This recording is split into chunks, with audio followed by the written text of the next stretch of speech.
Standing at the airport, eagerly anticipating our honeymoon, I reached into my bag to grab the ticket holder, following my partner's earlier advice.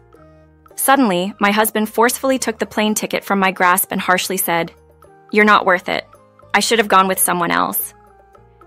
He then hurried off towards another woman. Watching him leave, a secretive smile formed on my face, and I calmly took out my phone. It was time to follow the plan I had in mind. My name is Stephanie Debra. Since graduating from college, I've been employed at a trading company in Los Angeles. Now at 31, my husband, Kevin, also 33, works as a journalist for a publishing house. We first met during a college seminar where I didn't have much ambition for my future career. However, Kevin was different, full of dreams and aspirations to become a reporter. His ambition was infectious. We often ran into each other at seminars, and over 3 years, our casual talks turned into something more. By the time we were graduating, I couldn't bear the thought of parting ways. Thanks to Kevin's initiative, we began dating and moved in together 3 years post-graduation. At 29, we decided to get married, albeit without a wedding ceremony or honeymoon, which disappointed our parents. For me, taking extended leave was simple, but Kevin, always committed to his work, found it difficult to do the same. Our life was marked by milestones, and I often wondered about the importance of celebrating these moments. Kevin, always chasing stories, believed weddings were a personal choice, unlike funerals. His job demanded his attention day and night, and he was thrilled to join the editorial department of his desired weekly magazine 2 years before our marriage. His dedication meant our apartment was often a mess, and living together was partly my attempt to manage the chaos. I was the one who found and signed our apartment lease, with Kevin only specifying his preferences for the location, rent, and size. We shared rent and living expenses, though he occasionally forgot to contribute. I took care of the cleaning and laundry, and despite living together, we seldom spent quality time with each other. Our decision to officially tie the knot was driven by my desire to keep him close, even if it meant just going through the motions. For Kevin, a wedding ceremony might have seemed unnecessary, but for me, it represented a significant, symbolic milestone. I hoped for at least some photographs, and a modest honeymoon to commemorate our union. Instead of the support I hoped for, all I received was, "Why bother with pictures? If you want to travel, why not go with your friends? I don't have time for that." Many of my college buddies from the same seminar thought it wasn't fair, but those who understood the demands of his job would say, "It can't be helped." 2 years have flown by, and now at 31, the topic of starting a family is on my mind. However, Kevin and I are like ships passing in the night, hardly finding a moment to talk about anything meaningful. My days blur into a cycle of rushing to work and tackling endless chores at home, leaving me to wonder why we got married in the first place. Then, unexpectedly, Kevin brought up the idea of a honeymoon. "Hey Stephanie, didn't you once say you wanted to go on a honeymoon?" Surprised by his sudden interest, I replied, but his casual dismissal of my excitement was disheartening. Despite his tone, I took note of the 2 weeks he mentioned we could take off during the summer, thinking a cooler destination might be pleasant. Oregon came to mind. I eagerly gathered travel guides, marking potential spots to visit, and presented them to Kevin, hoping for a collaborative decision. Yet, his indifferent, "You choose, I'm fine with anything," left me feeling uneasy. Maybe expecting him to share in the excitement was too much, considering his hectic life. But it was our honeymoon, a significant event I wished to plan together. Our lives, despite years of cohabitation, rarely intersect. Reflecting on our relationship, I realized our conversations had dwindled to non-committal responses from Kevin, like "do whatever you want" or "I'll let you handle it." This pattern extended to household chores, which he often left to me, despite once advocating for equal responsibility in college. His words, "In today's age, couples should both earn and share household chores," had once impressed me. True, he occasionally cooks for himself, leaving evidence in the kitchen, but all other tasks fall on my shoulders. Cooking, cleaning, laundry, and even taking out the trash are my domain. Kevin's presence at home has become increasingly rare, and our interactions even rarer. The gap between us widens daily, leaving me to ponder the essence of our partnership and the longing for a connection that seems to have faded over time. Occasionally, we manage to share a meal together, which feels like a small victory in our routine. However, even during these rare moments, Kevin's attention is divided, his eyes frequently darting to his phone resting on the table. As soon as we finish eating, he retreats to the living room, engrossed in social media, leaving me to tidy up alone.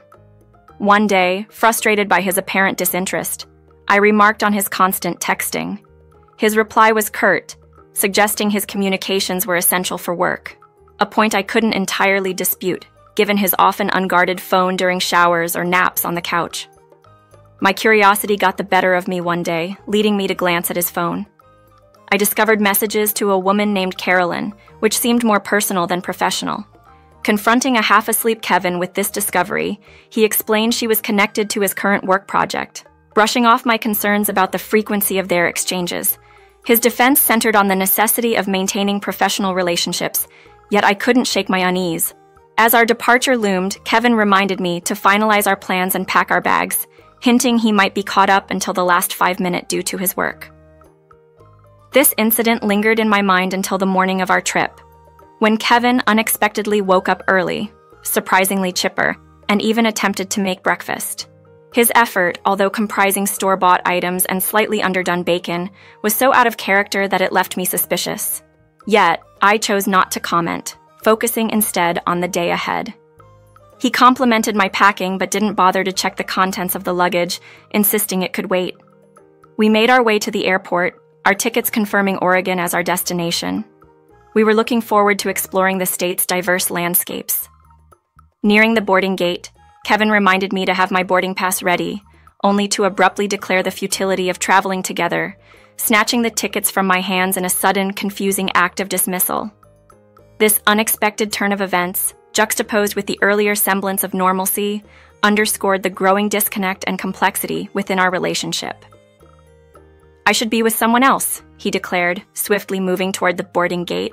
Ahead, there stood a woman, unmistakably Carolyn, matching the photo I had seen on his phone. With a discreet smirk, I pulled out my own phone, ready to proceed as planned. Hours later, I found myself in an Oregon airport, making my way to a renowned pastry shop located in a dessert corner on the second floor. I knew Kevin and Carolyn were enjoying their time at the Eden space. Walking in confidently, I spotted them indulging in an exclusive airport sundae. Upon seeing me, Kevin's expression turned ashen, a dollop of ice cream adorning his lip. "Stephanie, what are you doing here?" he stammered, taken aback. At that moment, Carolyn leaped towards me, engulfed by fear. I comforted her with a gentle touch, all the while fixing Kevin with a critical gaze. "Why am I here? Did you really think I wouldn't find a way? Any journalist worth their salt should know the basics of flight schedules," I chided. Just then, a commanding voice filled the space, causing Kevin's discomfort to intensify. "Why is the editor here?" he murmured under his breath. The man, known to us as Mr. George, the chief editor of Kevin's department, had once celebrated our marriage with a dinner invitation. As Mr. George approached, gripping Kevin's arm, Carolyn clung to me for support, bewildered by the unfolding events. Kevin's attempts to reach Carolyn were thwarted by Mr. George's firm intervention, his frustration evident. We made our way to a special room reserved on the 3rd floor, greeted by a man who waved enthusiastically at us. Kevin's shock was palpable upon recognizing his father among the group. "Come on, why are you hesitating?" I prodded. "You left me behind, so I thought, why not invite everyone? Let's make it a family trip," I suggested, turning the tables on Kevin's plans. Mr. George, with a mix of seriousness and amusement, began to lead Kevin away. "It's all right," he assured, signaling the start of an unexpected family gathering that would forever change the dynamics of our relationship. This twist of events highlighted the consequences of Kevin's actions and set the stage for a memorable trip that none of us would soon forget. In a hushed tone, I conveyed our plan to Carolyn, who gave a knowing nod. "Apologies for the delay, dear in-laws," I began with a slight jest. "We've successfully captured Kevin, a man who thought a honeymoon with another woman was a good idea. Quite the catch, don't you think?" The room filled with a mix of surprise and agreement, especially when it was revealed that Kevin had used my money for his escapade. The gathering wasn't just limited to the in-laws. My own parents were present, along with another man distinguished by his suit and glasses. Curiosity arose about his identity. which was soon clarified as he introduced himself as a lawyer, handing Kevin his business card. This unexpected introduction stemmed from a request made by both Carolyn and me, much to Kevin's confusion. Kevin's attempt to reach out to Carolyn was thwarted as she skillfully avoided his touch, expressing her discomfort with the situation. Despite Kevin's apologies, it was clear his actions had overstepped boundaries, leading to a misunderstanding of his professional relationship with Carolyn. As the conversation unfolded, Mr. George, Kevin's boss, intervened, expressing his disapproval of Kevin's behavior and the unnecessary stress it caused Carolyn. The lawyer then presented evidence of Kevin's persistent and unwelcome attempts to maintain contact with Carolyn, including invitations to dinner that she had declined. Kevin's defense, citing common courtesy and admiration for Carolyn's courage, fell flat as the evidence mounted against him, including messages that bordered on harassment and photographs that suggested stalking. The revelation of his actions left everyone in shock, especially Carolyn, who confirmed her discomfort and decision to report Kevin's behavior as stalking. Carolyn's testimony revealed the extent of Kevin's intrusive behavior, highlighting his refusal to respect her boundaries and the distress it caused her. Despite Kevin's justification of his actions as friendly gestures, the evidence suggested otherwise, leading to a unanimous condemnation of his actions. This confrontation served as a turning point, exposing the consequences of Kevin's actions and the collective support for Carolyn's decision to seek justice. The presence of family, the lawyer, and Mr. George underscored the seriousness of the situation, marking a decisive moment in addressing Kevin's unacceptable behavior. With a light-hearted chuckle, I thumbed through the voluminous printout, acknowledging Carolyn's bravery and initiative in documenting everything. "It's been quite the ordeal, hasn't it?" I mused, appreciating her courage in facing such unnerving circumstances. Carolyn visibly tensed, recounting the unsettling experience. "How could anyone interpret those messages as affection? They were downright creepy," she confessed, her discomfort palpable. The conversation then shifted to the meticulously crafted plan that had led us to this juncture. Despite the gravity of the situation, Kevin seemed oblivious to the implications of his actions, particularly regarding the airline ticket, a detail that caught him off guard when Mr. George hinted at its legal ramifications. The realization that misuse of the ticket could lead to criminal charges seemed to dawn on him for the first time, as Mr. George and I made it clear that any fallout would squarely land on him. Mr. George's intervention escalated the matter, presenting Kevin with an ultimatum that tied his future actions to potential legal consequences. The mention of a sudden assignment in Japan served as a stark reminder of the seriousness of his situation. When Kevin expressed concern about his lack of preparation, I handed him his passport, followed by a more profound request to sign the divorce papers I extended toward him. The revelation of divorce struck Kevin with the weight of his misdeeds, highlighting the extent to which his actions had undermined our marriage. My laughter, though brief, underscored the absurdity of his claim to being the sole provider, contrasting sharply with the reality of our domestic life, where the burden of household responsibilities and financial contributions fell predominantly on me. Kevin's feeble attempts to justify his financial management crumbled under scrutiny, especially when confronted with evidence of his extravagant spending.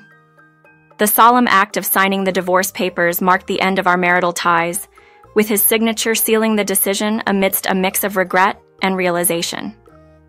As Mr. George escorted Kevin away, the choice of our meeting place on the third floor, rather than the more spacious lounge below, symbolized a departure from conventional paths, reflecting a newfound resolve and independence.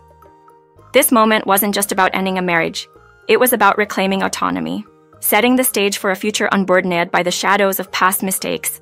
Choosing the third floor for our rendezvous was strategic, as it houses the international terminal, facilitating Kevin's swift departure to Tokyo. The aftermath of his journey wasn't my concern. Subsequently, I transitioned from our shared condominium to a cozy apartment suited for solitary living.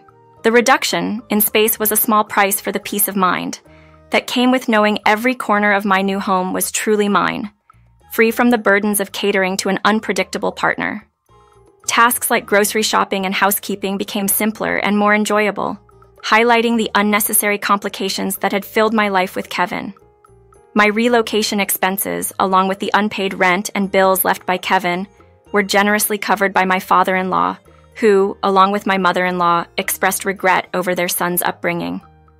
About a month into my new chapter, Mr. George contacted me with news of Kevin's misadventures abroad, leading to his arrest under circumstances that remained unclear to me.